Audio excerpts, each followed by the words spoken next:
de qué? ¡Patata!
ves, tío?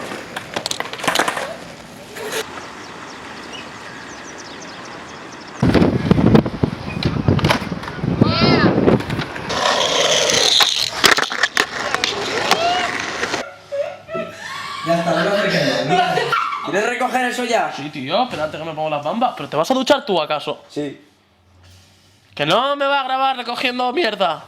Qué asco, te lo juro, qué asco. O sea, es vela y... No le he dado, ¿no? No. Madre mía, Mario. Tío. ¿Cómo le he dado? Pero un porrazo, ¿eh? Pero al ojo de pez. Sí, sí. Joder, tío. Menos mal que es de titanio. Espérate. Pues sí, lo he fallado, tío, el truco, yo qué sé.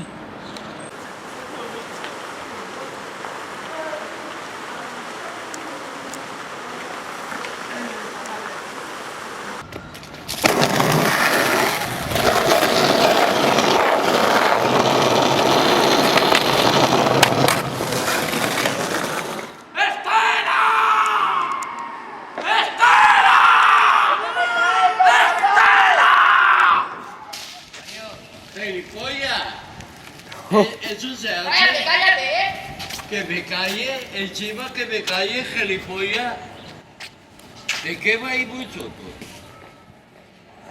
Encima que jodéis a Borgesí y todo eso lo habéis jodido, encima cállate. El que hemos jodido. Si aquí no hay Mira, nada jodido. todo esto la han cambiado todo. Si la policía se da cuenta que te echa ahí patinando, lo va a caer el pelo, pues no ves todo nuevo. ¿Eh? Suben ahí y ahora es con la naranja. ¿Te hace mal el naranjero o qué? Pero, hombre, sin faltar. Gilipollas no. Pero, gilipollas no, pero el árbol le hace daño. ¿Eh? El árbol le hace daño. El árbol tiene muy mala hostia. Pues no te pongáis ahí a jugar. Mira, todo eso lo han cambiado todo nuevo. ¿Cuántos árboles hay que matan? Y luego no pasa nada. Bueno, es igual, pero vacilando con la palmera, porque traigan... No te he dicho nada a ti, cállate, anda. Que me calle, anda, pues te vas a tu pueblo, a Sevilla, joder. Tú a tu pueblo, que no te he dicho nada. Pero te lo digo yo, que soy de aquí. Ya está. Ya está, No joder. digas nada, que yo no te he dicho nada. ¿Qué? No pasa nada. No pasa nada de qué. ¿De qué? ¿Qué quieres tú?